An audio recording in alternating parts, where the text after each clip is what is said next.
हम लोग आज स्टार्ट करते हैं वहीं से जहां हम लोगों ने छोड़ा था। एक आप लोग you prepare yourself the arguments of Jinnah. Jinnah के आर्गुमेंट क्या थे इस कैबिनेट मिशन प्लान और भारत के विभाजन को लेके? जिन arguments of Jinnah, arguments of Jinnah. तो जिन्ना के आर्गुमेंट क्या थे? वह टू नेशन थ्योरी का जो आर्गुमेंट दे रहे थे, उस टू नेशन थ्योरी के आर्गुमेंट में वह इस बात को कहने की कोशिश कर रहे थे कि जो इंडिया के अंदर डिफरेंसेस हैं is far greater than between Europe. जो यूरोपियन कंट्री में डिफरेंस है उससे ज्यादा डिफरेंस है और उनमें एक फंडामेंटल कैरेक्टर का डिफरेंस है। Now you can try to understand how the communism has been advocated by the Jinnah. Just try to understand this aspect. उन्होंने कहा कि जो डिफरेंट क्वालिटीज ऑफ हीरो है, जो संस्कृत ओरिजिन से जो हीरोज आ रहे हैं, जो अरेबिक और पर्शियन से आ रहे हैं, वो दोनों डिफरेंट है। जो सोशल कस्टम्स है एक डिफरेंट है। जो हिंदू सोसाइटी की फिलॉसफी है वह मोस्ट एक्सक्लूसिव है इन द वर्ल्ड। मुस्लिम्स और हिंदूज 1000 ईयर्स साथ साथ रहे जरूर है, लेकिन वहां किसी इंडियन सिटी में जाए देखेंगे separate Hindus and Muslim quarters. इसलिए हम कोई एक नेशन फॉर्म नहीं कर सकते unless there is a very essential uniting factors। जो 100 of billions ऑफ मुसलमान हैं उनको कैसे रखा जा सकता है 5 मिलियंस के साथ जिनकी वे ऑफ लाइफ डिफरेंट है? कोई भी गवर्नमेंट सरवाइव नहीं कर सकती अनलेस उनके पास एक डोमिनेंट स्टेट एलिमेंट हो जिसको प्रोवाइड स्टेट फ्रेम। और यह स्टील फ्रेम अभी तक प्रोवाइड किया जा रहा है ब्रिटिश द्वारा। उन्होंने हमेशा एक की पोजीशन डिप्लॉय किया सिविल सर्विसेज में, पुलिस में और आर्मी में। इसलिए यह जरूरी है कि जो इंडिपेंडेंट इंडिया हो वहां पर भी एक स्टील फ्रेम मिलना चाहिए और वह जो स्टील फ्रेम बनना चाहिए वह हमारी सुरक्षा लगा चाहिए। उस कंक्लूजन पे आ गए there was no other solution but the division of India. Let's revise a bit more let's see a bit more the cabinet mission plan for more। Cabinet mission plan किस तरह से आया था? जो कैबिनेट मिशन प्लान था उस cabinet mission plan के समय महत्वपूर्ण बात क्या थी कि दो चीज थी, एक माइनॉरिटी, दूसरा मेजॉरिटी। इस स्टेटमेंट को मैं कई बार रिपीट कर चुका हूं, मैं फिर रिपीट कर रहा हूं कि माइनॉरिटी की हम पूरी सुरक्षा चाहते हैं लेकिन माइनॉरिटी मेजॉरिटी के रास्ते को न रोके। We will not allow majority to hinder the progress of the majority. Mission का उद्देश्य क्या था? Write someone on the chat. Yesterday I told you कि एक संविधान निर्माता तंत्र की स्थापना, एक कॉन्स्टिट्यूशनल असेंबली की स्थापना और इंडियन गवर्नमेंट। कॉन्स्टिट्यूशन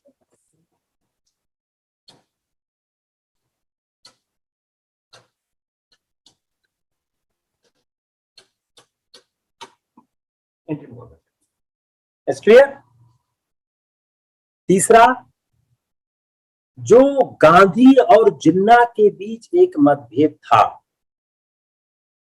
अब वॉवेल को एक कांग्रेस विरोधी माना जाता था और गांधी द्विराष्ट्र के द टू नेशन थ्योरी के सिद्धांत के खिलाफ थे। वो यह सीमा, गांधी उस सीमा तक चले गए कि जिन्ना को आप सरकार सौंप दो। मैं कल की चीजों को रिवाइज कर रहा हूं, अभी नया कुछ नहीं बता रहा हूं। तो यहां तक चले गए जिन्ना को ही सरकार बनाने दिया जाए। अगर जिन्ना इनकार कर देते हैं, if Jinnah is refusing, then chance may be given to the Congress। अगर जिन्ना इनकार कर देते हैं तब चांस कांग्रेस को दिया जाना चाहिए। अबुल कलाम आजाद एक ऐसे ढीले ढाले केंद्र के पक्ष में थे जिसके पास फॉरेन हो, डिफेंस हो, कम्युनिकेशन हो। अब नेहरू क्या चाहते थे कि एक बीच का रास्ता अपनाना चाहते थे कि वह जो स्वायत्त इकाइयां थी वह ऑटोनॉमस जो एंटिटीज थी, ऑटोनॉमस एंटिटीज बना दी जाए और उसका एक कन्फेडरेशन, परिसंघ, स्वायत्त इकाइयों का एक परिसंघ बनाया जाए, यह नेहरू चाह रहे थे। उसमें क्या चाह रहे थे? केंद्र के अंदर सूची एक यूनियन लिस्ट बनाई जाए जिसमें सारे इंपॉर्टेंट चीज हो। दूसरी वैकल्पिक सूची हो जिसका सारा सब्जेक्ट प्रांत को दिया जाए और इस सूची के विषय प्रांत के पास हो। और नेहरू यह चाहते थे कि किसी भी विनिश्चित क्षेत्र को परिसंघ में शामिल होने से मुक्त रखने के तैयार थे और उसके मुक्त रहने का जो निर्णय था उस क्षेत्र के सभी वयस्क मतदाताओं के बीच जनमत संग्रह के माध्यम से लिया जाए। तो he was agreeing the province who wanted to be separated need to be decided adult franchising.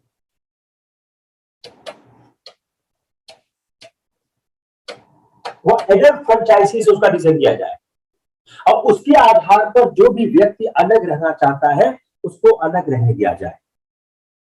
इन सब और जो वेविल के अनुसार पाकिस्तान की मांग केवल मुस्लिम अल्पमत प्रांतों में ज्यादा मजबूत थी, जबकि मुस्लिम बहुत प्रांतों में ऐसा नहीं था क्योंकि इन प्रांत मुसलमान पहले से प्रमुख पदों पर काबिज थे। अब बातचीत के समय जिन्ना को समझ आ गया था कि कैबिनेट मिशन का दृष्टिकोण उतनी रियायत देने का नहीं है जितनी रियायतें पहले के प्रतिनिधिमंडल दे रहे थे। Cabinet mission is not interested to give as much as relaxation to the Muslim League as given by the earlier representation, तो पहले के मंडल आए थे। अब मई 1946 तक साफ हो गया था कि बातचीत विफल हो गई। अब कैबिनेट मिशन ने जो प्रस्ताव रखे उसमें अब एक कैबिनेट मिशन के प्रस्ताव को आप 3-4 चीज देखने की कोशिश करिए। नंबर वन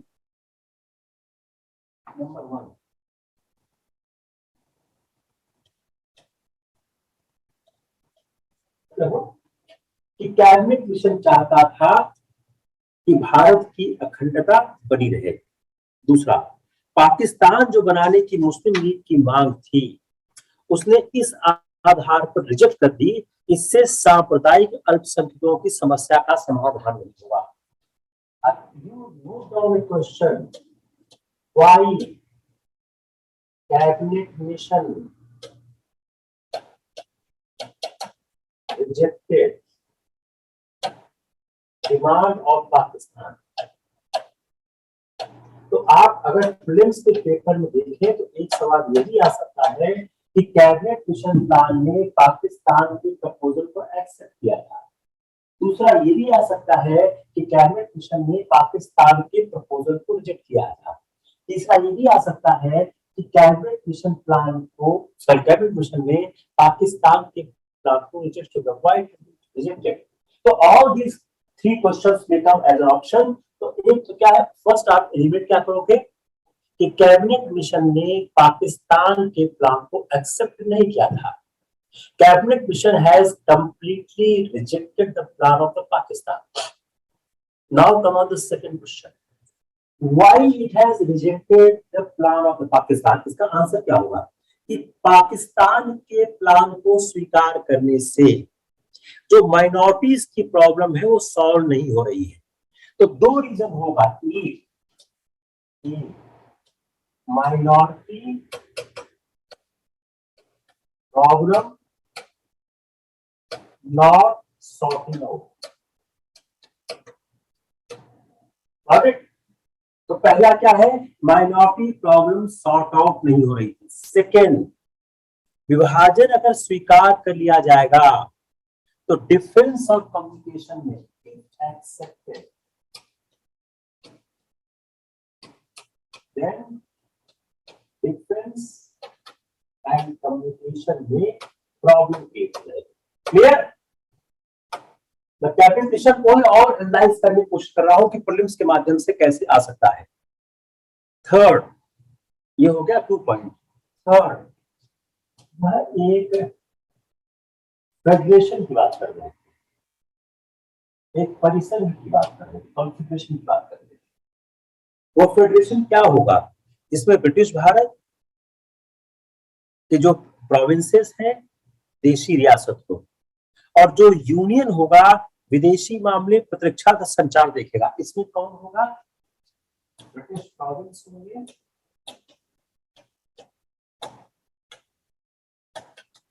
प्लस स्टेट्स, और जो इसका यूनियन होगा वो डिफेंस, फॉरेन और कम्युनिकेशन देखेगा।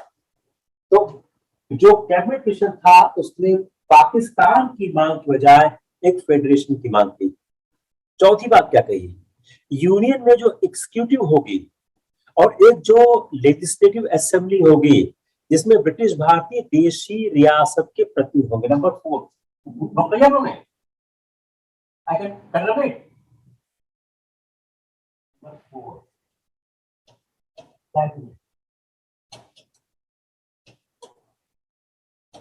Province plus states.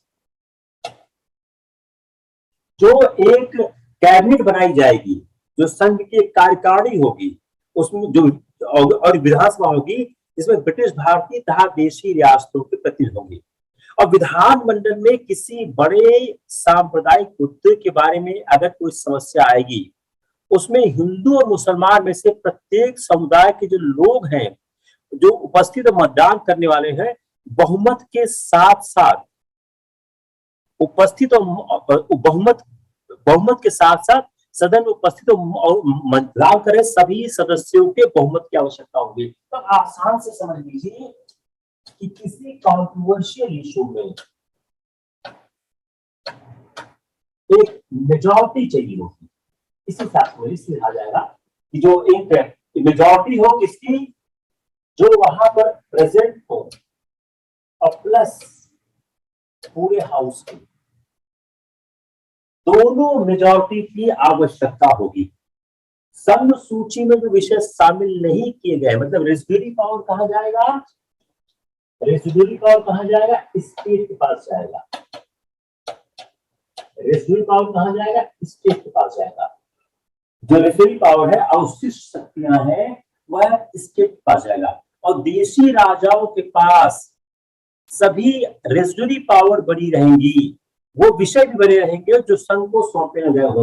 अब ये देखिए, ये किसके लिए है? यह है प्रोविंस के लिए, ये है प्रोविंस के लिए। अब आते हैं स्टेट के लिए। स्टेट के लिए भी कहा गया कि जो रेसिड्यूरी पावर है वह स्टेट के पास रहेगा। जो प्रिंसिपली स्टेट है उनके पास रेसिड्यूरी पावर रहेगा। तो प्रोविंस के जो संघ सूची में जो विषय शामिल न किए गए हैं वह प्रांतों के पास होंगे, और देशी राजाओं के पास सभी रेसिड्यूरी पावर होगी, और वह विषय भी बने रहेंगे जो यूनियन को न दिए गए हैं, जो संघ को न सौंपे गए हैं, जो यूनियन को न दिए गए हैं।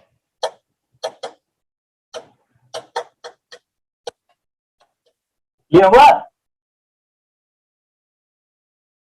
अब जिस संघ, अब देखिए, अब आते हैं मोस्ट कॉन्ट्रोवर्शियल पार्ट, जिसके कारण प्रॉब्लम थी,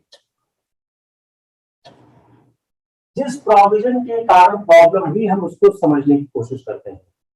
वह है कॉन्स्टिट्यूशन बॉडी। जो संविधान निर्मात्री सभा है, जो कॉन्स्टिट्यूशन मेकिंग बॉडी है, उसके बारे में समस्या हो गई। जो मिशन ने कहा एडल्ट फ्रेंचाइजी के आधार पर संविधान सभा के चुनाव का विचार अस्वीकार कर दिया। अब मिशन में क्या हुआ? एडल्ट फ्रेंचाइजी के नहीं होगा, मतलब वयस्क मताधिकार के आधार पर नहीं होगा। यह किसने कहा? यह मिशन ने कहा। क्यों बोला? इसमें टाइम टेकिंग है, इसमें बहुत समय लगेगा। lot of time. It is a time-taking activity, therefore it cannot be done. इसके स्थान पर एक बड़ा कॉम्प्लेक्स सा सोल्यूशन दिया गया। अब आपको जानना जरूरी है, कई बार मेरे को डाउट करता है, जान जाते हैं। उसकी जगह पर एक कॉम्प्लेक्स सा सोल्यूशन दिया गया। उस सोल्यूशन में उन्होंने क्या बोला कि आबादी के अनुपात में सीटें आवंटित हो जाए। पॉपुलेशन के आधार पर, पॉपुलेशन के बेस पर सीट्स बांटी जाए। पॉपुलेशन के बेस पर सीट, जितनी पॉपुलेशन है उसको सीट को लेकर बांट दिया जाए। मोटे तौर पर कहा जाए कि 10 लाख की आबादी पर एक सीट, 1 मिलियन पर 1 सीट।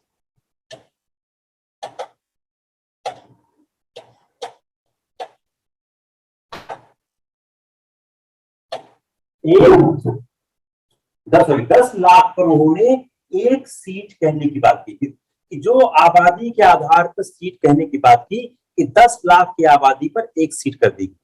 अब किसी भी प्रांत में जो आबादी की जो सीटें बांटी गई, उस प्रांत की आबादी में जो सब प्रमुख समुदाय थे, मुसलमान, सिख, उनकी संख्या के अनुपात में बांटा जाए।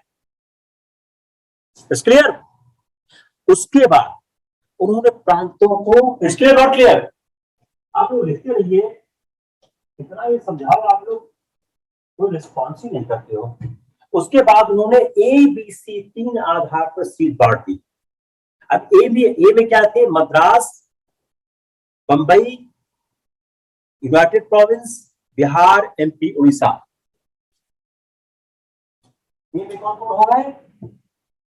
ए में हो गए Madras, Bombay, united province, Bihar, central province, Orissa. B में क्या हो गए? Punjab, north west province, Sindh, Baluchistan. C में क्या हो गए? बंगाल और आसाम। सारा झगड़ा सी को लेकर था, बंगाल और आसाम। सारा झगड़ा था सी को लेके, बंगाल और आसाम को लेकर था। इस झगड़े को हमने कल बहुत डिटेल में एक्सप्लेन किया था।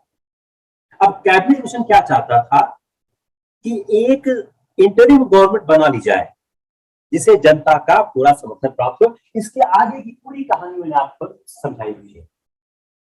कि अब सारा झगड़ा कहां पे आ गया? कि जो बंगाल आसाम है, इसका जो ग्रुपिंग है, यह ऑप्शनल हो या ये कंपलसरी हो या ऑप्शनल हो। अब कंपलसरी ऑप्शन क्या है? आसाम जो है वह, उसमें नॉन मुस्लिम मेजॉरिटी थी, तो अगर इसको कंपलसरी नहीं करेंगे, ऑप्शन होगा, तो आसाम निकल के भाग जाएगा। तो इससे कारण को लेकर सारा का महत्वपूर्ण झगड़ा होने लगा। तो अगर हम इस पूरे मामले को देने की कोशिश करें, तो उस मामले में जो मुस्लिम लीग था उसने कैबिनेट मिशन योजना को स्वीकार कर लिया था पहले 6 जून 1946 को, और जिन्ना को इख्तियार दिया कि वो इंटरिम गवर्नमेंट में शामिल हो जाए। अब जो उसके बाद की घटनाक्रम हुआ, जो बातें आगे बढ़ी, जिसके कारण कैबिनेट मिशन फिर। अब now proceed from cabinet mission onwards. अब हम कैबिनेट मिशन से आगे बढ़ने की कोशिश करते हैं कि कैबिनेट मिशन के बाद क्या घटना है। अगर हम कैबिनेट मिशन के बाद के इशू को हम अगर देखें, तो कैबिनेट मिशन के बाद जो सारे इशू आना शुरू हुए कि जो जिन्ना ने पाकिस्तान की मांग करनी शुरू की, तो जिन्ना ने पाकिस्तान की मांग करनी शुरू की, तो जिन्ना लगातार इस बात पर जोर दे रहे थे कि पाकिस्तान को बनाया जाना अवश्यंभावी है। जब रिजेक्शन हो गया कैबिनेट मिशन प्रपोजल का, जो कैबिनेट मिशन प्रपोजल अनाउंस हुआ था मई 1946 को, यह अनाउंस हुआ था 16 मई 1946। उस समय यह प्रपोजल अनाउंस किया गया। उसके बाद क्या हुआ? जब प्रपोजल अनाउंस हुआ उसके बाद उसका जो आइडिया था एन इंडिपेंडेंट पाकिस्तान, वह सॉल्व नहीं हो रहा था। और चूंकि मिशन जानता था कि कम्युनल प्रॉब्लम इससे सॉल्व नहीं होगी, जब कैबिनेट मिशन को रिजेक्ट कर दिया गया, जब जिन्ना ने कैबिनेट मिशन प्लान को रिजेक्ट कर दिया। अब जिन्ना ने कैबिनेट मिशन प्लान को रिजेक्ट क्यों किया? पहला, the Congress adopted with that the assembly was sovereign body. Now come on to one issue. Why Jinnah rejected cabinet mission plan? पहला, कॉन्स्टिट्यूशन मेकिंग बॉडी है, वह सॉवरेन बॉडी है।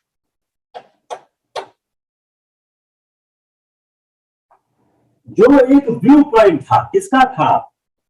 जो view point था कांग्रेस का।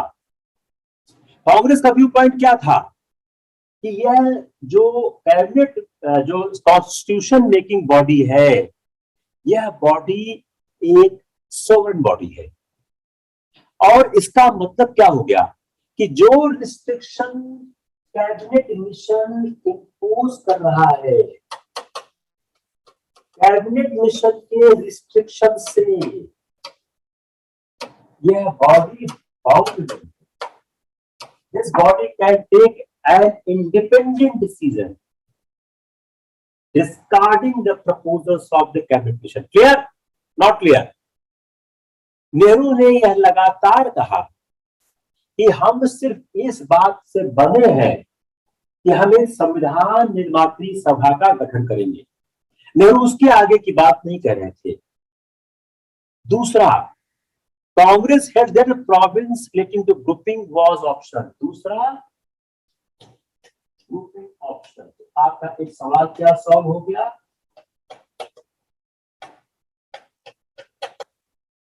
जिन्ना ने कैबिनेट मिशन प्रपोजल को क्यों रिजेक्ट कर दिया था?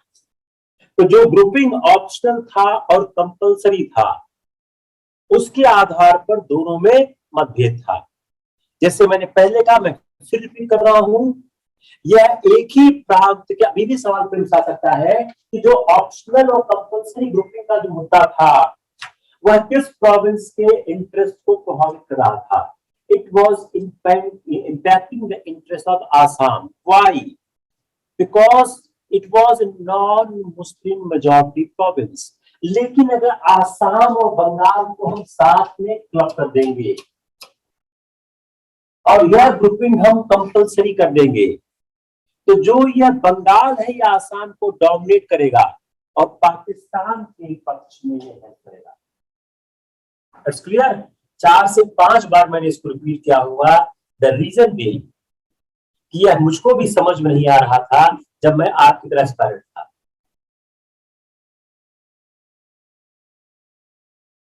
अब आते हैं बड़े इंपॉर्टेंट चीज पे, डायरेक्ट एक्शन कॉल।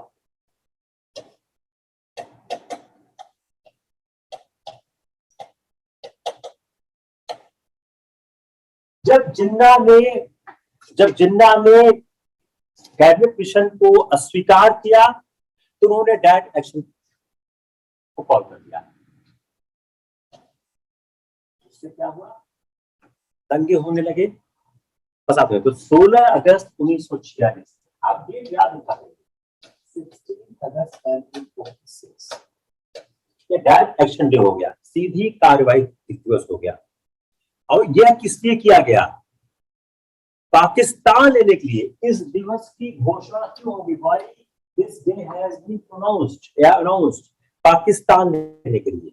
और 16 अगस्त से शुरू होकर लगातार दंगे चलते रहे और उन दंगों में बहुत से ज्यादा लोगों की जान माल हुई। 20 फरवरी 1947 को इटली ने 20 को इटली की घोषणा के बाद सीधी कार्रवाई की जारी सिख भी आ गए। अब आते हैं इंटरिम गवर्नमेंट। 2 सितंबर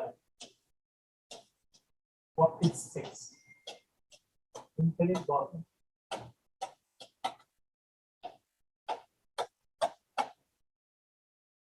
अब उसके बाद सरकार बनाने की कार्रवाई शुरू हुई। तो 6 अगस्त 1946 को लॉर्ड वेवल ने एक अंतरिम सरकार बनाने का प्रस्ताव नेहरू को दिया और अंतरिम सरकार ने 2 सितंबर 1946 को शपथ ले ली। अब यह जो इंटरिम गवर्नमेंट बनाई गई, इस इंटरिम गवर्नमेंट में 12 हाथी,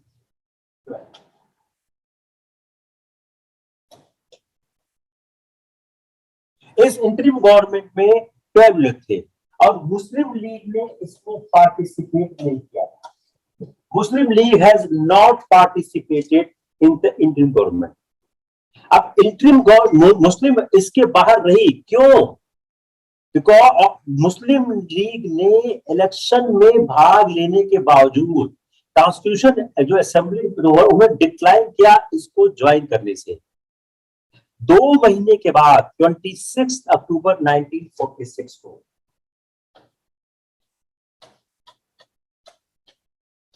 मुस्लिम लीग ने ज्वाइन किया।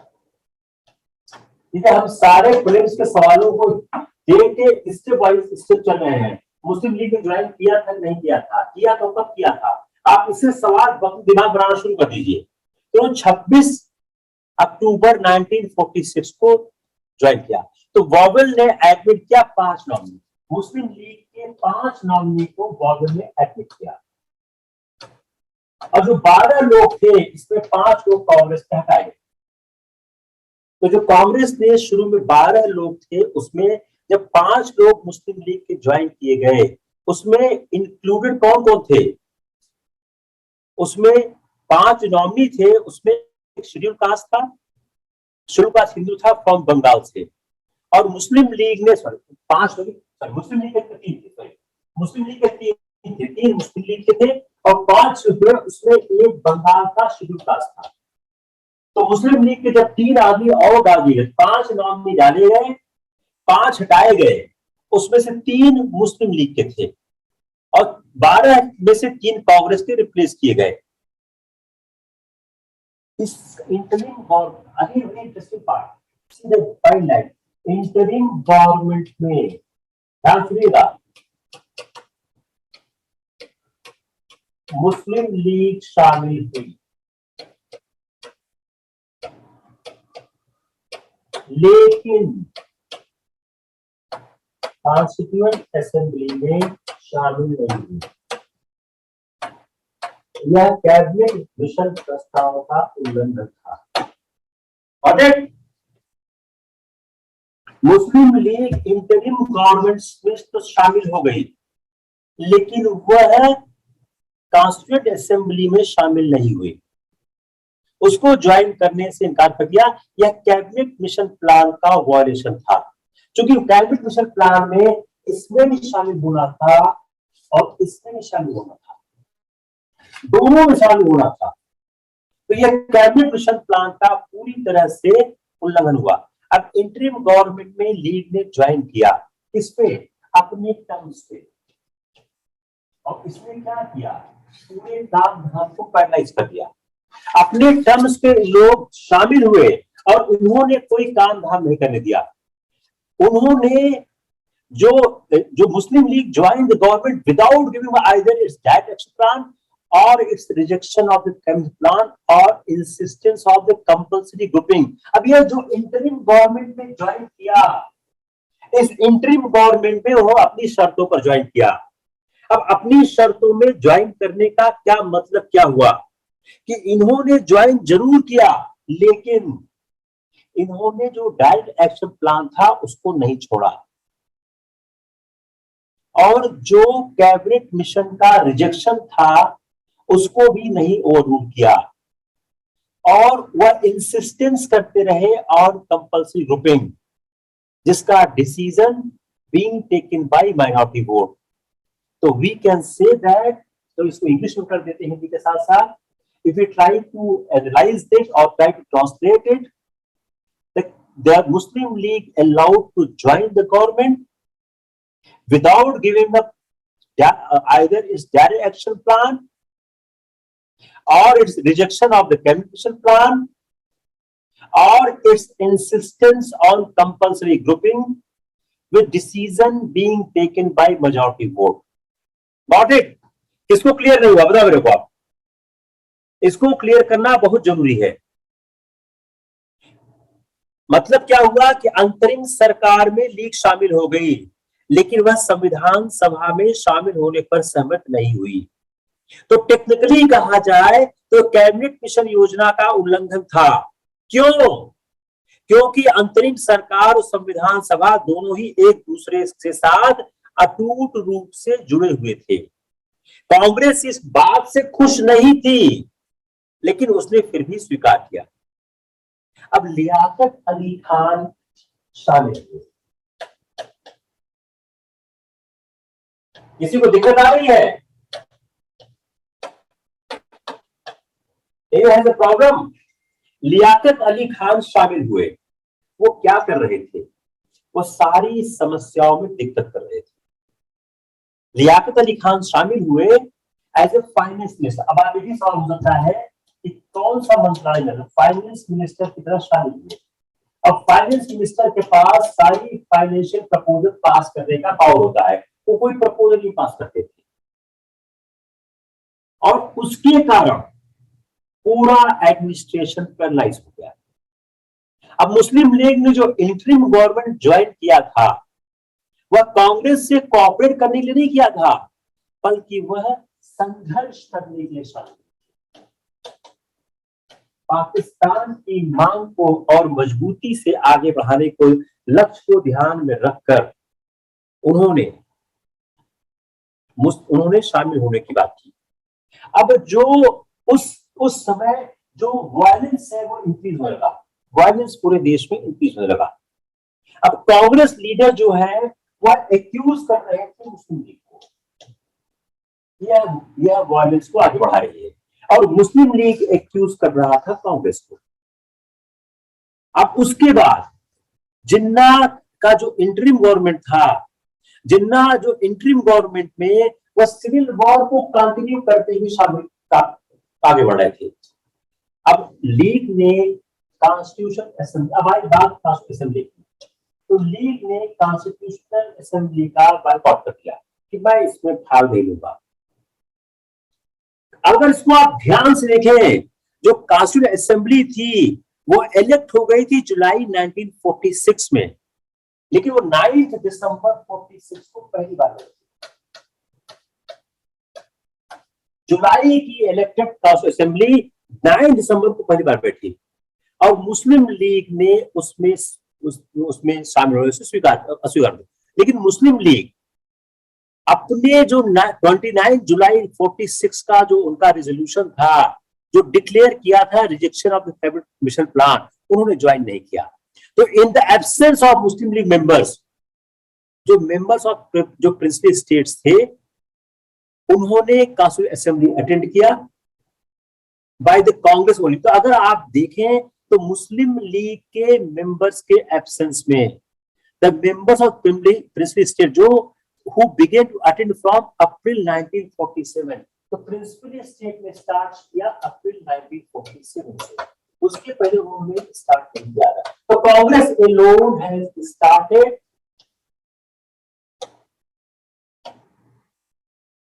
Congress alone has started the Congress alone has started the Constitutional Assembly meetings. तो उन्होंने अपने आप शुरू किया। और इसके बाद जो मुस्लिम लीग इस बात पे अड़ी थी कि वह किसी भी हालत में काउंसिल असेंबली को ज्वाइन नहीं करेगी, तो उसने ज्वाइन नहीं किया even after the British government approval of grouping of province. जब ब्रिटिश गवर्नमेंट ने ग्रुपिंग ऑफ अप्रूवल का दे दिया कि भाई ग्रुपिंग ऑफ अप्रूवल जो है वह ऑप्शनल नहीं होगा, कंपल्सरी होगा, उसके बाद भी मुस्लिम लीग ने ज्वाइन करने से इनकार कर दिया। अब इन परिस्थितियों में देखते हुए नेहरू ने कहा रिजाइन फ्रॉम द मिनिस्ट्री से मुस्लिम लीग ने रिजाइन कर दिया। उसके बाद एटली ने डिक्लेयर कर दिया कि हम भारत को छोड़ देंगे। जो ब्रिटिश प्राइम मिनिस्टर ने फरवरी 1947 20 फरवरी 1947 को एफटी ने डिक्लेयर कर दिया कि हम भारत को जितनी जल्दी चाहते हैं हम छोड़ देना चाहते हैं, और जून 1948 के पहले हम भारत को छोड़ देंगे। We leave India by June 1948। अब इसके बाद जैसे ब्रिटिश गवर्नमेंट ने यह कहा, उन्होंने कहा हम अपनी रिस्पॉन्सिबिलिटी से अलग होंगे और हम सरकार किसी के भी हाथ में सौंपेंगे।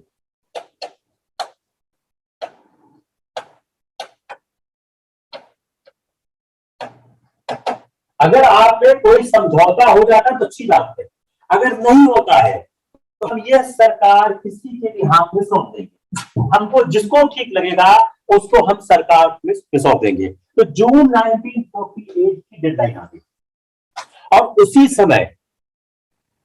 समय माउंटबेटन को वायसराय बना के दिया जाता है और माउंटबेटन को सारी पावर दे दी गई कि आप निगोशिएट करके आप पावर को ट्रांसफर करो। Mountbatten 34th governor general viceroy, आप याद रखिएगा, ये सवाल कभी आया नहीं है। ये 34th गवर्नर जनरल वायसराय थे। वर्किंग कमेटी का रेजोल्यूशन हुआ 8 मार्च 1947। इसने कोई कमिट नहीं किया 20 फरवरी 1947 के इटली के अनाउंसमेंट पे। तो कांग्रेस वर्किंग कमेटी के रेजोल्यूशन ने उस पर कोई भी कमिट नहीं किया। उन्होंने कहा कि जो कॉन्स्टिट्यूशन फेल किया जाएगा by assembly would apply only to those areas which accepted. जब यह बात शुरू हो गई तो यह बात और आगे कहा गया कि जो कॉन्स्टिट्यूशन बनाया जाएगा वह उन्हीं एरिया पर अप्लाई होगा जो इसको एक्सेप्ट करेंगे। What does it mean? Pakistan की मांग को इनडायरेक्टली सपोर्ट कर दिया गया। अब नेगोशिएशंस का दौर शुरू हुआ। माउंटबेटन ने लगभग 2 महीने नेगोशिएशन किया, एक प्लान बनाया और उन्होंने वह प्लान जो है कांग्रेस और जिन्ना दोनों को दिया। और जो प्लान बनाया वो 2 जून 1947 का प्लान था। 2 जून 1947। अब इस प्लान को बनाने के बाद उसको एटली ने 3 जून को ब्रिटिश पार्लियामेंट में अनाउंस कर दिया। इसीलिए इसको हम बोलते हैं 3 जून प्लान। इसको हम लोग बोलते हैं 3 जून प्लान। अब एसेंस ऑफ प्लान क्या था? Partition of India. Partition of India इस प्लान का एसेंस था कि किस तरह से बांटा जाए। अब यह जो प्लान बनाया गया, अब सारा इशू आ गया कॉन्स्टिट्यूएंट असेंबली में। ये कहा गया no constitution framed by that assembly could apply to those parts of the country which were unwilling to accept it. जो भी पार्ट अनविलिंग होगा, जो भी पार्ट अनविलिंग होगा इस कॉन्स्टिट्यूशन को एक्सेप्ट करने पे उसमें अप्लाई नहीं होगा। अब जो ये प्लान 3 जून 47 का हुआ, यह बहुत तेजी से इंप्लीमेंट होने की बात शुरू हो गई। बंगाल और पंजाब की लेजिस्लेटिव असेंबली ने डिसाइड किया in favour of partition. Bengal Punjab partition. Bengal और पंजाब की असेंबली ने पार्टीशन के फेवर में डिसाइड किया। सिंध की असेंबली ने new separate cast assembly, Sindh new separate constituent assembly. तो जो सिंध की असेंबली थी वो बताया कि वो उसको न्यू सेपरेट कास्ट असेंबली चाहिए। बलूचिस्तान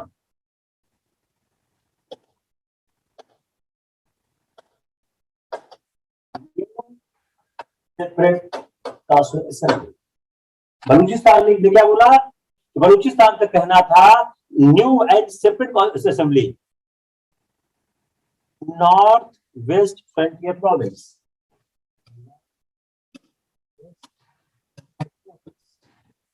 अब जो नॉर्थ वेस्ट फ्रंटियर प्रोविंस था उनकी बड़ी इंटरेस्टिंग पार्ट क्या था कि इसमें खान अब्दुल गफ्फार खान ने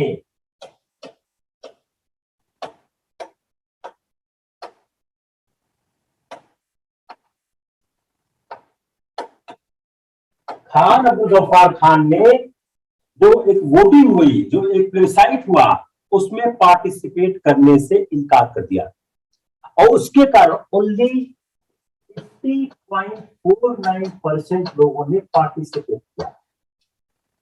ओनली 50.49% ने पार्टिसिपेट किया और उनका जो डिसीजन हुआ, new separate constituent assembly.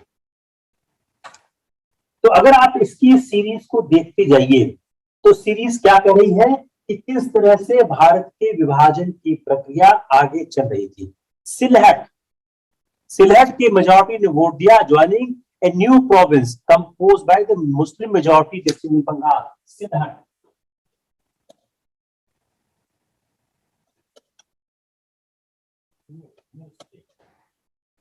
Bengal का ज्यादातर मुस्लिम बहुल इलाका होना चाहिए। अब यह जो वोटिंग प्रोसेस था ऑल दीज प्लेसेस, ये फिनिश हो गया by June 1947, by mid of 1947 तक यह वोटिंग प्रोसेस पूरी तरह से कंप्लीट हो गया। जब ये वोटिंग प्रोसेस पूरी तरह कंप्लीट हो गया तब ये 2 बाउंड्री कमीशन बनाई गई रेडिक्लिफ पे। तब ये पूरा हो गया, डाउन।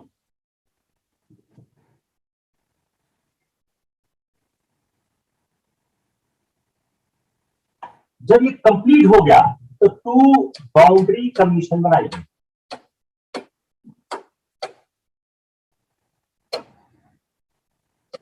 रेडिक्लिफ के नेतृत्व में, जो रेडिक्लिफ थे उनके नेतृत्व में 2 बाउंड्री कमीशन। तो सिरिल रेडिक्लिफ जिसने डिमार्केट किया बिटवीन 2 पंजाब एंड 2 बंगाल। याद रखिए इसने क्या किया था, पंजाब, इसने पंजाब को 2 किया और बंगाल को 2 किया।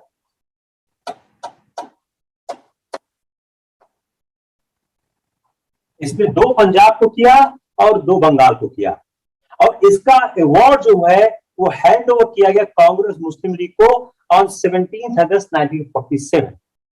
अब कांग्रेस जो अभी तक इस बात पे लगी थी इंडिया यूनाइट हो, अब वो असहाय हो गई, बस you utterly helpless. Pandit Govind Ballabh Pant ने एक रेजोल्यूशन पास किया एआईसीसी में।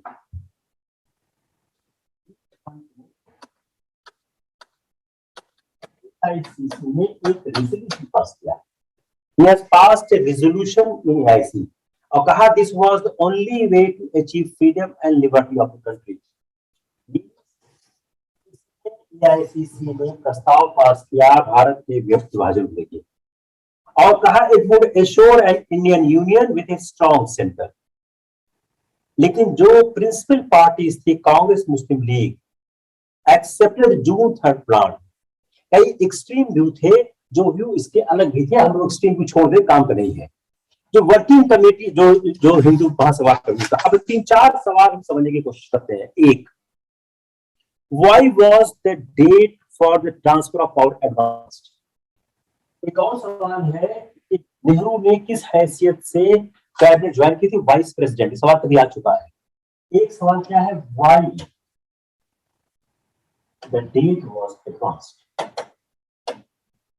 जब जून 1948 था तो क्या जरूरत थी उसको अगस्त 1947 करने के लिए। दूसरा, हु इज रिस्पॉन्सिबल।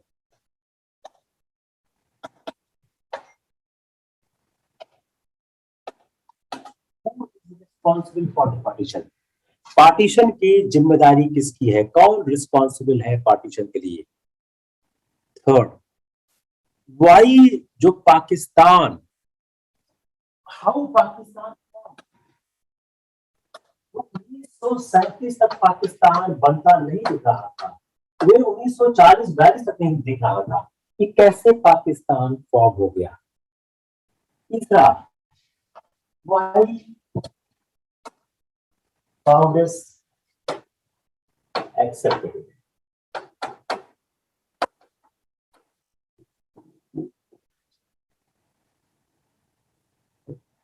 हम लोग 10 मिनट ब्रेक ले लेते हैं। आपका मॉडल यहाँ फिनिश हो गया है। Now we start analysing some part of model. तो it is the 8:12, we again see at the 8:30 I will take again the 30-45 class so that I can complete your this aspect. तो Hrithik, you can stop the इस बात को examine करने की कोशिश करते हैं कि जो भारत का जो आजादी हुई, तो आजादी क्यों हुई? अगर हम इस बात को एग्जामिन करने की कोशिश करें, जो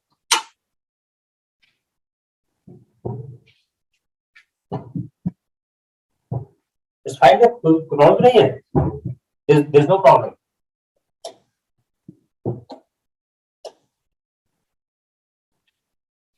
Yeah, recording will stop. Just give me 1 minute. Let me.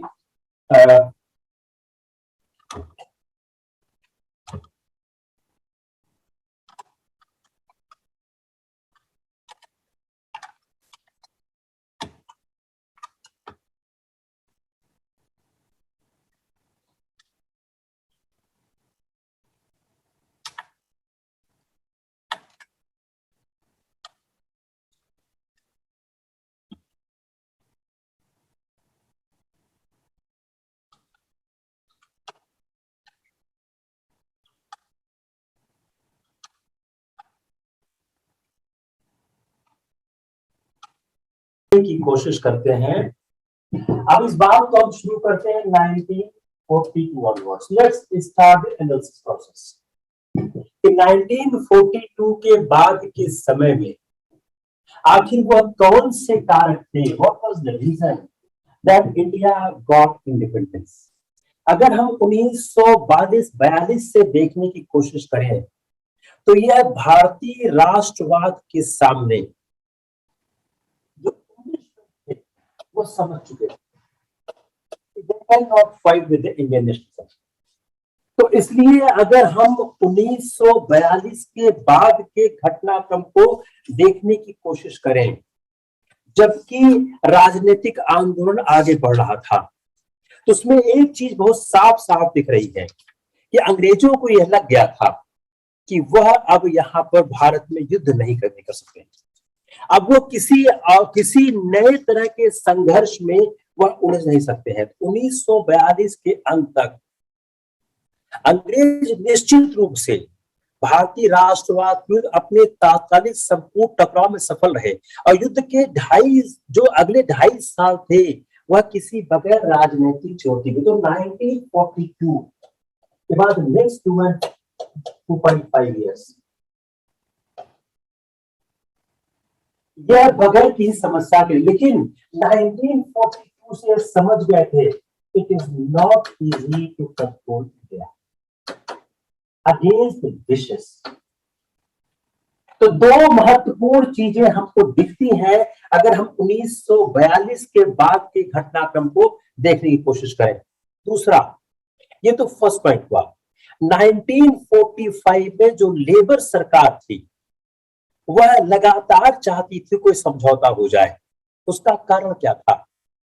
जो एक वर्ल्ड का जो एक जनमत था वह आम दृष्टिकोण या सेना के दृष्टिकोण को देखते हुए चाहता था युद्ध के पश्चात अंग्रेजों को लिए भारत पर बलपूर्वक अधिकार जमाए रखना संभव नहीं था.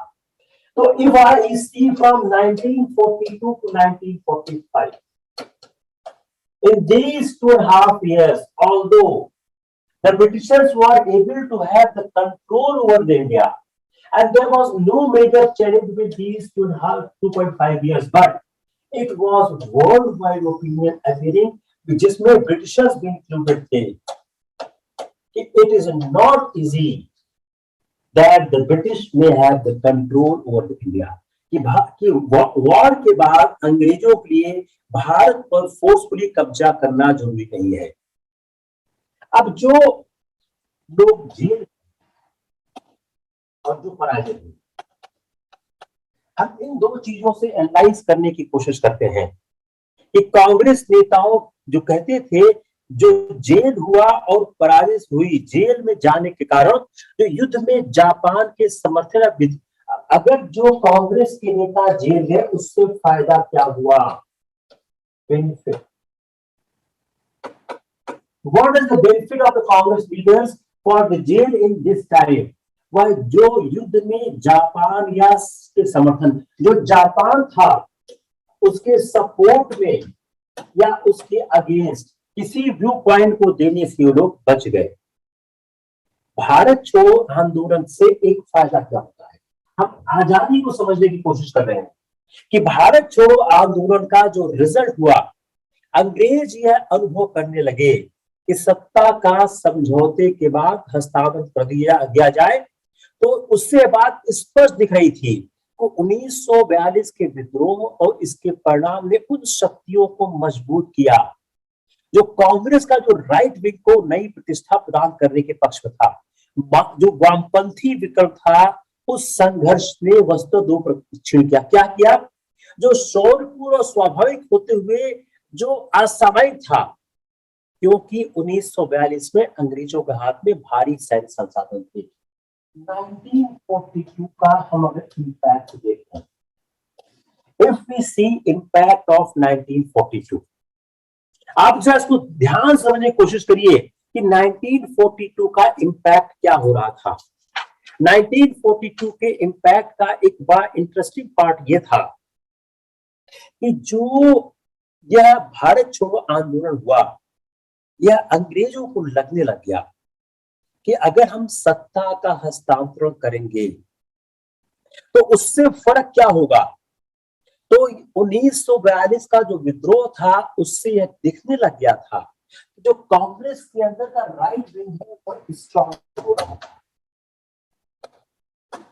और कम्युनिस्ट ने भारत छोड़ो आंदोलन का अपोज किया था और वह नेपथ्य में चले गए, वो बैकग्राउंड में वो तो अब जो कम्युनिस्ट था वह डिवाइडेड था। जितना कम्युनिस्ट डिवाइडेड अब था उतना पहले के कभी नहीं था। अगर हम कम्युनिस्टों को देखने की कोशिश करें तो उस समय के कम्युनिस्टों में एक विंग था सोशलिस्ट का था, एक सुभाष के सपोर्टर्स का था, तो एक था जो नेहरू का सपोर्टर था, एक सोशलिस्ट था, एक ऐसा था जो सुभाष के साथ था। अब यह जो कम्युनिस्ट थे आपस में पूरी तरह से डिवाइडेड थे और जो राइट विंगर्स थे वह पूरी तरह से डिवाइडेड थे। तो 1942 के बाद जो भारत के अंदर एक स्थितियां बन रही थी, उन स्थितियों में यह वर्ग स्ट्रांग हो रहा था और पोस्ट वॉर निगोशिएशंस में यह वर्ग स्ट्रांग था और भारत की आजादी और विभाजन के सारे मुद्दों पर इनका योगदान कम था, इनका योगदान बहुत ज्यादा था। क्लियर? अब युद्ध के बाद हुआ क्या? If we see that economically अब युद्ध के बाद क्या हुआ? What happened in the post-war as per economics? युद्ध ने क्या किया? बहुत ज्यादा इन्फ्लुएंस आया। There was long influence of the war. अगर हम फिगर्स में देखने की कोशिश करें तो 1939 में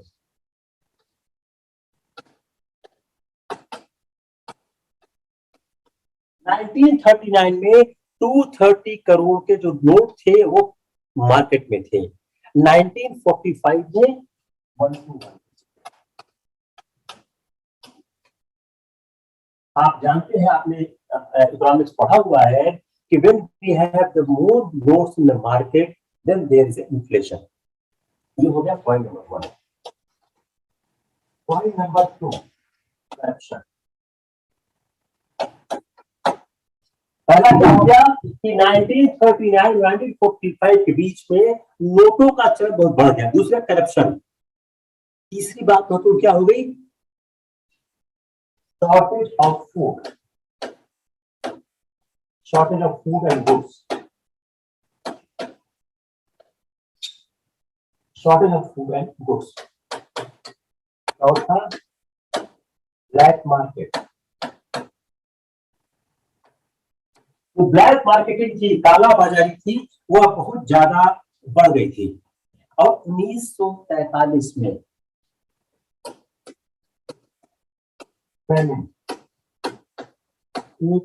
विनाशकारी अकाल आ गया। 1943 में एक बहुत बड़ा अकाल आ गया। अभी खाद्य संकट का मूल कारण क्या था? बर्मा और दक्षिण पूर्व एशिया से चावल का आयात।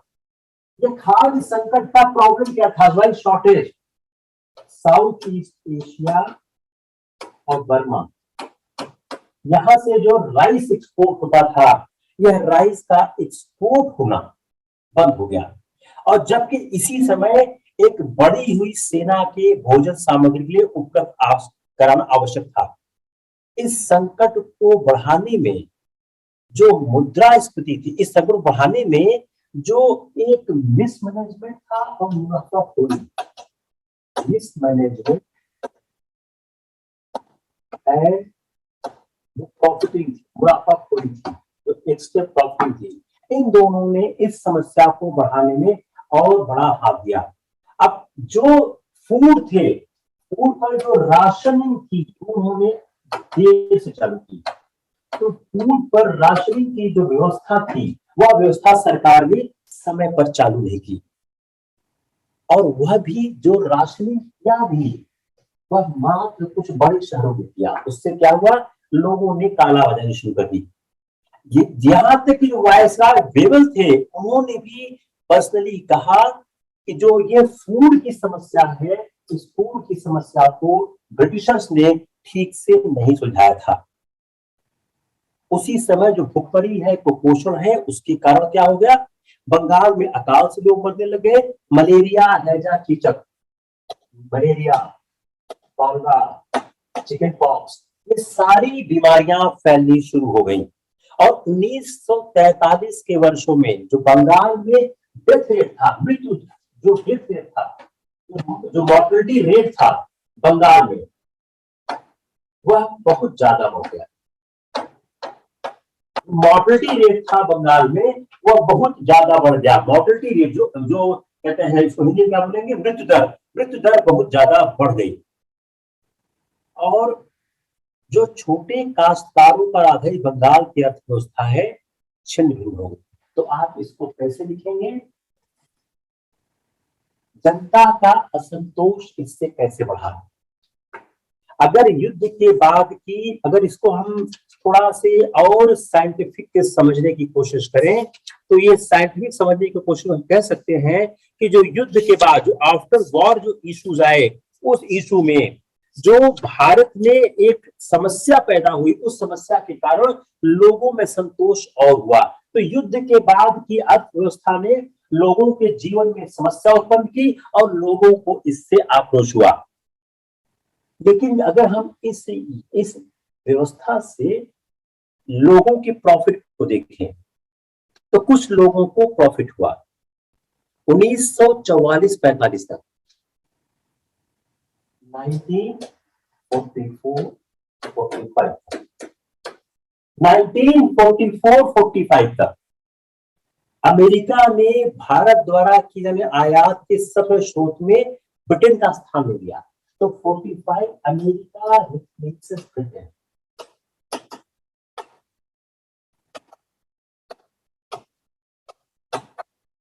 America replaces Britain by 1945. By 1945, the America replaces the Britain.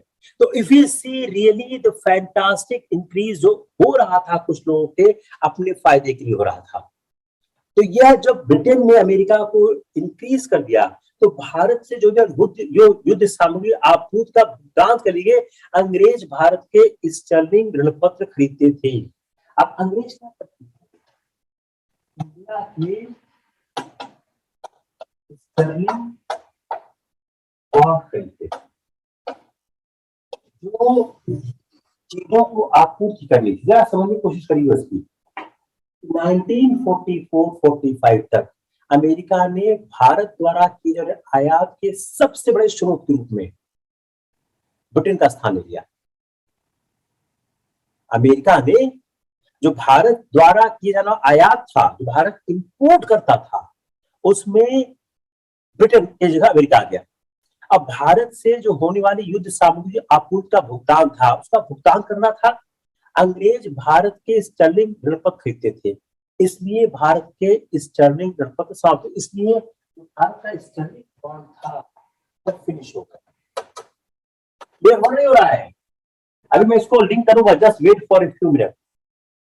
अब इससे क्या हुआ, इमीडिएट तात्कालिक रूप से युद्ध के दौरान जो विशाल जो भारतीय संसाधन के जो हस्तांतरण थे उनके बदले यह उन वो कुछ खास ही था, it's just a promissory note, बाकी कुछ नहीं थे। It's just a promissory note, इसे वचन पत्र थे, बाकी ये कुछ नहीं थे। लेकिन इसका फायदा क्या हुआ? जब भारत इंडिपेंडेंट हुआ तो भारत के जो विदेशी मुद्रा भंडार को बढ़ा, इससे क्या हुआ? आफ्टर इंडिपेंडेंस इंडिया का जो फॉरेन रिजर्व है उसको सपोर्ट मिला। क्लियर हुआ नहीं हुआ? इंडिया का जो फॉरेन रिजर्व है उसको सपोर्ट मिला। किसको क्लियर नहीं हुआ बताएं? किसको क्लियर नहीं हुआ? Anyone who has not able to understand it? If not understand, I can repeat it. Write fast. Write fast. जिसको क्लियर नहीं हुआ, जिसको क्लियर नहीं हुआ वो लिखे, तुरंत फास्ट लिखे। If we see, let's repeat again for the better understanding. I still feel some of you have not got it. जो war and famine था, it was a means of super population for someone. Indo जो British के economic relations थे वह significantly modify हो गए।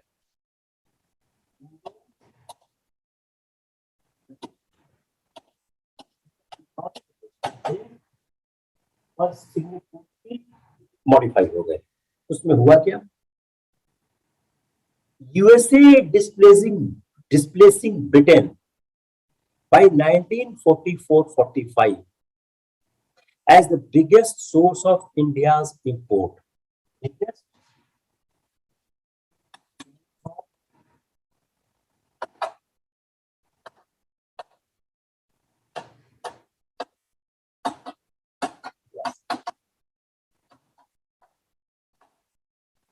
1944-45 1944-45 तक क्या होता है कि जो इंडो ब्रिटिश इकोनॉमिक रिलेशन जो मॉडिफाई होते हैं उसमें मॉडिफिकेशन क्या होता है? USA displacing Britain as biggest source of India's imports. इससे क्या हुआ? इससे हुआ क्या? India's sterling debt being liquidated. जो इंडिया का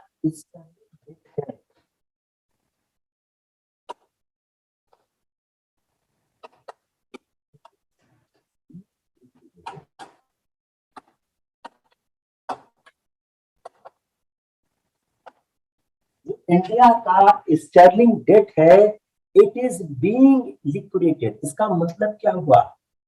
try to understand this issue. Through British purchase, कैसे? Through British purchase. ऐसा आप चार्ट बना लीजिए। It is being liquidated through British purchase. इससे हुआ क्या? इससे हुआ क्या? जब इससे क्या हुआ? Through British purchase to pay for war supplies from the country.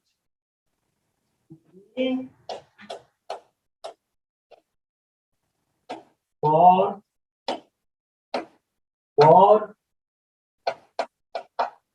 Supplies to the country.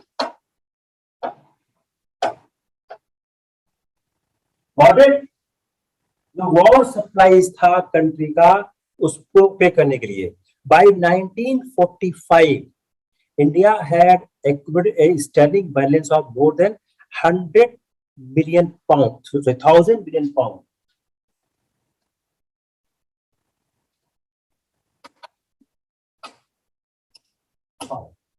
By 1945 India ने एक्यूमुलेट किया sterling balance of more than 1,000 million pounds.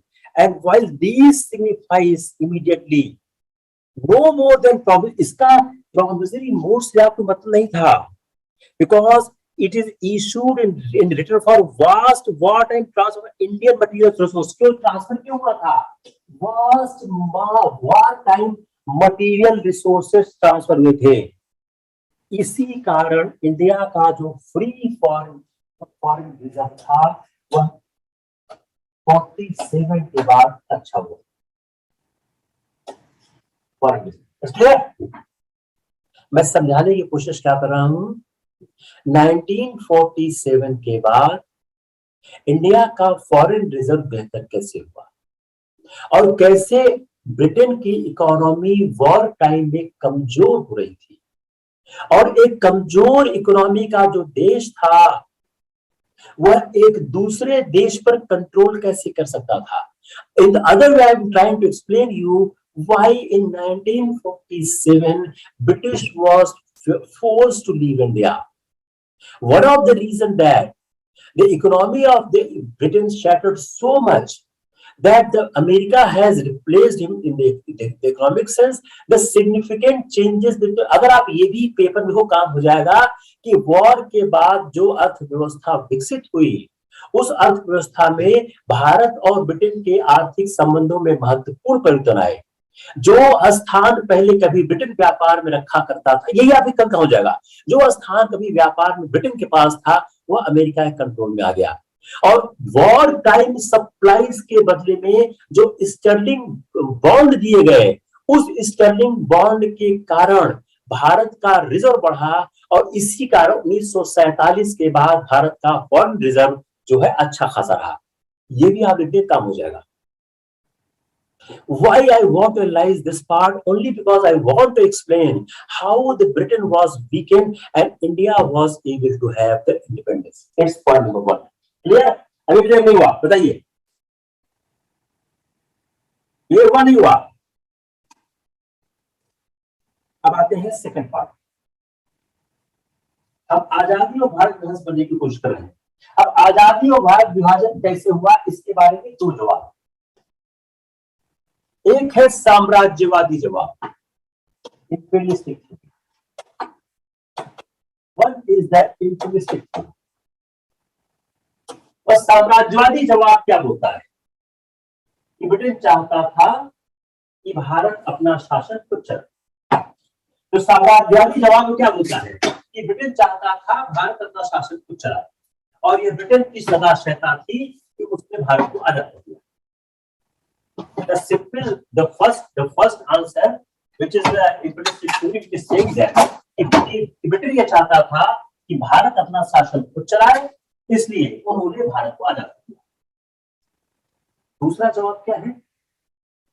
विभाजन क्या है? विभाजन क्या है? हिंदू मुस्लिम, हिंदू मुस्लिम के संबंधों में जो एक आपसी विभेद था, जो वैमनस्य था, उसके कारण भारत का विभाजन हुआ। यह दो थ्योरी आप कह सकते हैं जो एक भारत के विभाजन के बारे में कहा जाता है। तो जो 15 अगस्त 1947 को दो हुआ, आजादी हुई और विभाजन हुआ, इसकी थ्योरी क्या है? यह एक साम्राज्यवादी जवाब दिया सकता है। अगर हम लेफ्टिस्ट की बात करें तो कहते हैं आजादी जो है 1946-47 के उन संघर्षों का परिणाम है। It is due to those struggle of 1946, जो पीपुल्स स्ट्रगल थे, जो जन संघर्ष थे, जो पीपुल्स स्ट्रगल थे, जो जन संघर्ष थे, उसके कारण हमको आजादी प्राप्त हुई। और लेकिन जो कांग्रेस के बुर्जुआ नेता थे, अब क्या बोलते हैं कांग्रेस कि 1946-47 के पीपुल स्ट्रगल के कारण आजादी प्राप्त हुई। लेकिन जो कांग्रेस के बुर्जुआ नेता थे, जो कांग्रेस के बुर्जुआ लीडर थे, वह उस रिवॉल्यूशन से डर गए और उन्होंने साम्राज्यवादियों से समझौता करके सत्ता ले ली और देश विभाजित हो गया। The country was divided because the bourgeois leader, they wanted to take the advantage, and they are frightened by the revolutionary upsurge, and they struck a deal with the imperialistic power, and they have divided the country. अब सच क्या है? यह जो आजादी विभाजन का द्वैत है, इसका सच क्या है? इसको हम कैसे डिफाइन करने की कोशिश करें? यह अगर देखा जाए तो कांग्रेस के जिम्मे दो काम थे। एक, सारे वर्गों को एक साथ रखना,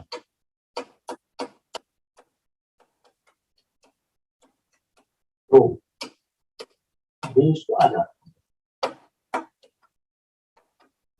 If we see the working of the Congress having the two jobs at the same time. First, the different communities of India should be taken together and there should be free form of a state. Second, देश को आजाद बनाना। दूसरा काम तो कांग्रेस कर सकी, पहला काम कांग्रेस करना। अगर हम आजादी के बारे में देखें तो जो भारत में जो एक आंदोलन चला, उस आंदोलन को बहुत बड़े हिस्से का एक मूक सपोर्ट भी था, मूक समर्थन थी, साइलेंट सपोर्ट भी था। जो अगर आंदोलन में भाग नहीं भी लेते थे सीधे तो ये आंदोलन के समर्थन में थे। तो जो औपनिवेशिक शासन का जो सामाजिक आधार था, जमींदार थे, उच्च वर्ग थे, सरकार परस्त लोग थे, वही तक सीमित था।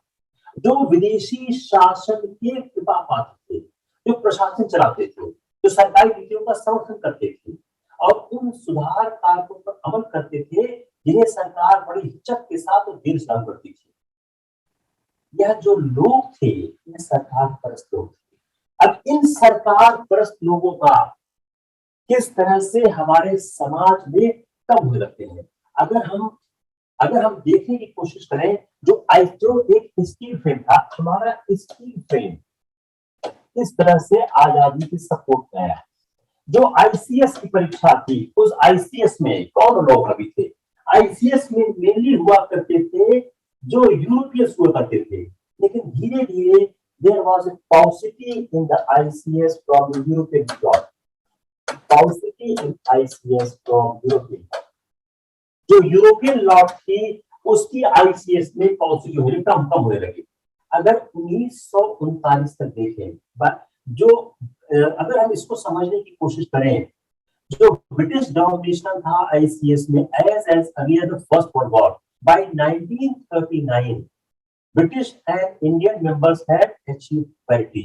तो 1939 तक आईसीएस में ब्रिटिश और इंडियन इनकी पैरिटी हो गई, यह ऑलमोस्ट इक्वल होने लगे। अब इस संतुलन को कायम करने के लिए क्या किया गया? रिक्रूटमेंट बंद कर दिया गया।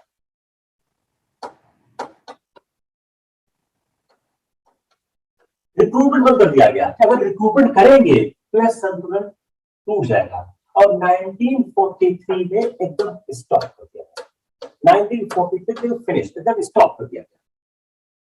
1940 से 1946 में 1940 और 1946 आईसीएस अफसरों की संख्या घटकर 1201 से 939 हो गई।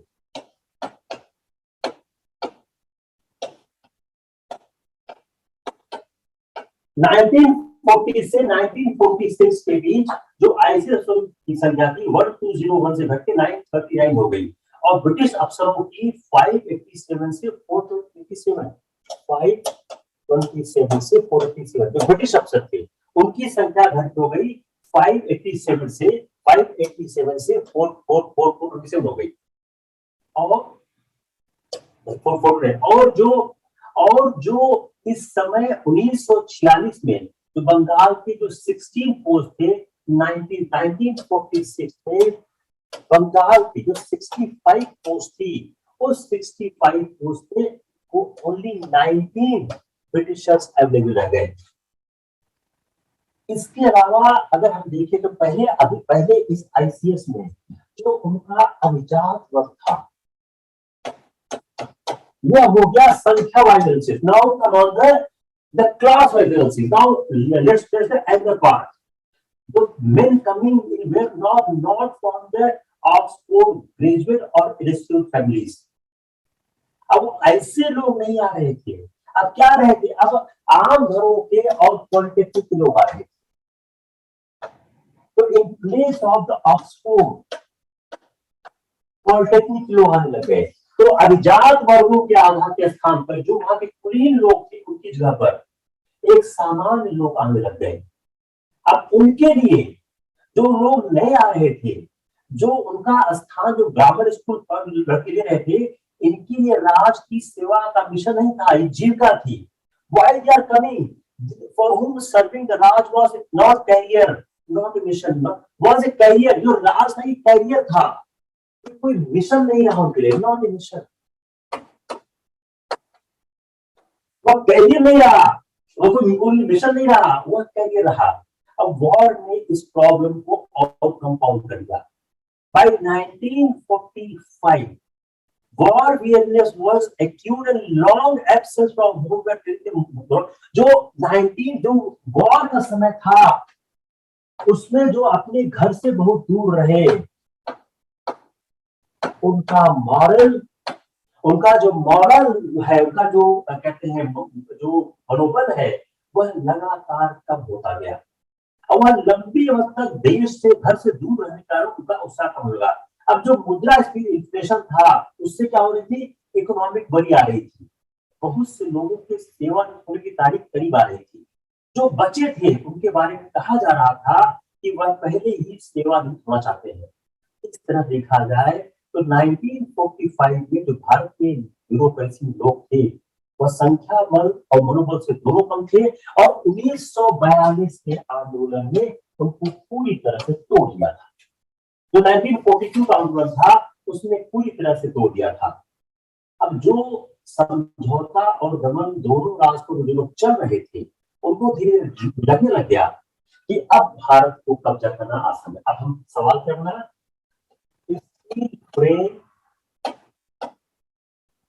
responsibility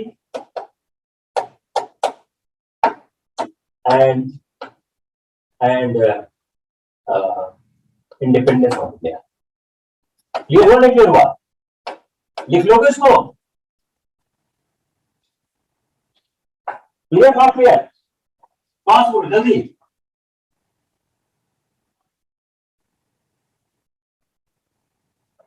बोलो,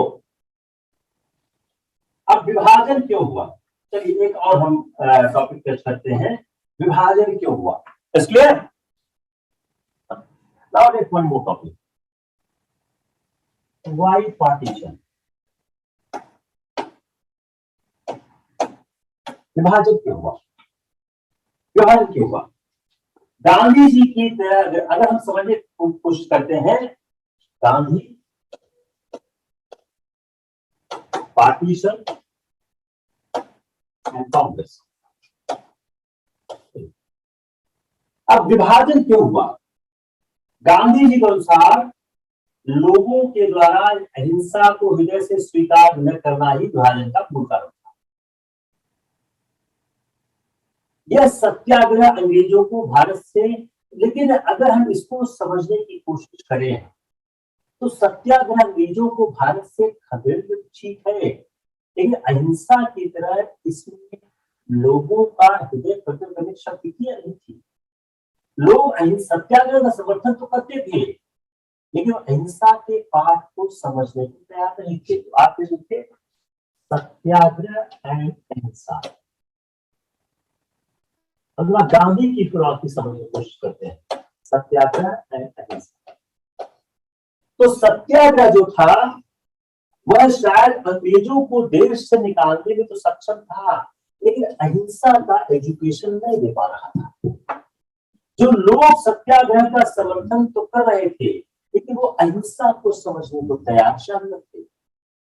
अब गांधी जी ने अपनी अहिंसा और कांग्रेस की अहिंसा में अंतर को उन्होंने स्पष्ट किया। अब गांधी जी की अहिंसा, कांग्रेस की अहिंसा, गांधी अहिंसा एंड कांग्रेस अहिंसा। गांधी अहिंसा और कांग्रेस अहिंसा में क्या फर्क था। गांधी ने कहा अहिंसा मेरे धर्म है, गांधी के लिए अहिंसा धर्म है, it is religion for Gandhi, for Congress no. Congress ने अहिंसा को एक स्ट्रेटेजी के रूप में अख्तियार किया। The Congress has accepted the अहिंसा as an strategy for the Gandhi, उनके धर्म था, वह सिद्धांत था, अपना जीवन था। हिंदू मुस्लिम एकता में अहिंसा का कोई स्थान नहीं बन पाया। तो हिंदू और मुस्लिम यूनिटी थी, इस यूनिटी में अहिंसा का कोई स्थान नहीं पाया। अहिंसा नो केस।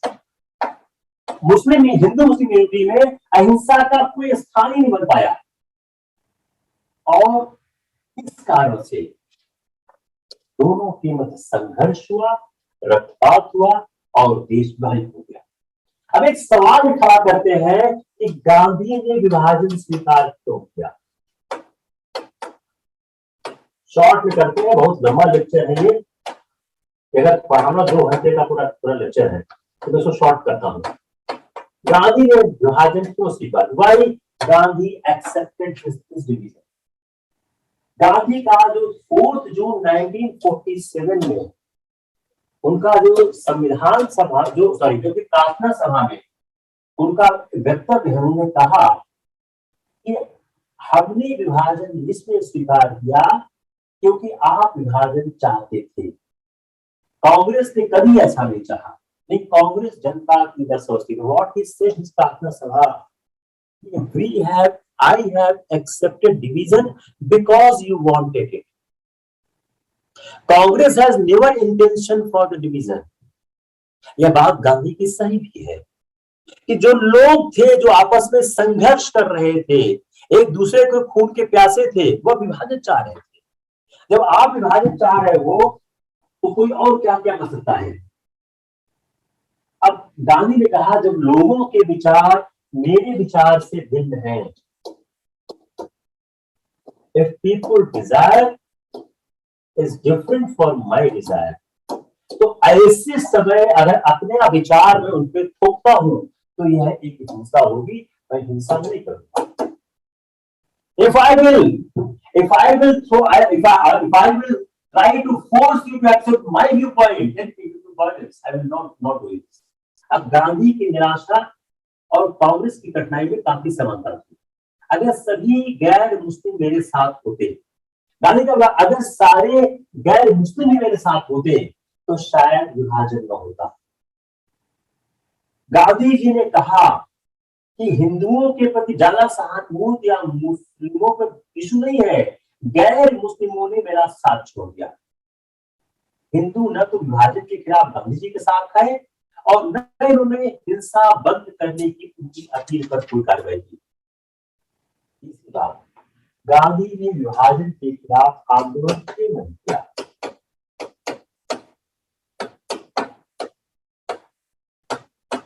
उसका कारण क्या था। गांधी ने कहा कि जन आंदोलन कैसे होगा, जन आंदोलन होता कैसे है।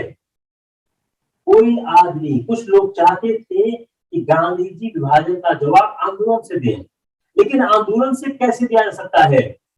जन आंदोलन हिंसा को खत्म करने में सफल ही नहीं हो रही थी, लेकिन अगर इस आंदोलन को हिंसा होती, उसका जिम्मेदार कौन होता। लुई फिशर ने जो गांधी का इंटरव्यू लिया, उससे पूछा एक संविधान सभा विफल हो जाती तो आप भी क्या सविनय अवज्ञा आंदोलन करेंगे। गांधी का नहीं, मैं कोई सविनय अवज्ञा आंदोलन नहीं करूंगा। तो अगर ये कहा जाए तो इस भारत विभाजन की त्रासदी और आंदोलन के पीछे जो सारी की सारी स्थितियां थी, उन स्थितियों में जनता की मानसिकता भी जिम्मेदार थी, जो एक लंबे समय के संघर्ष में बनकर तैयार हुई थी, और उस संघर्ष का परिणाम था कि भारत का विभाजन हुआ। फिलहाल इतना छोड़ देते हैं, बहुत ज्यादा हो चुका है, काफी लंबे दौर से चल रहा है हमारा national movement. We can stop the recording.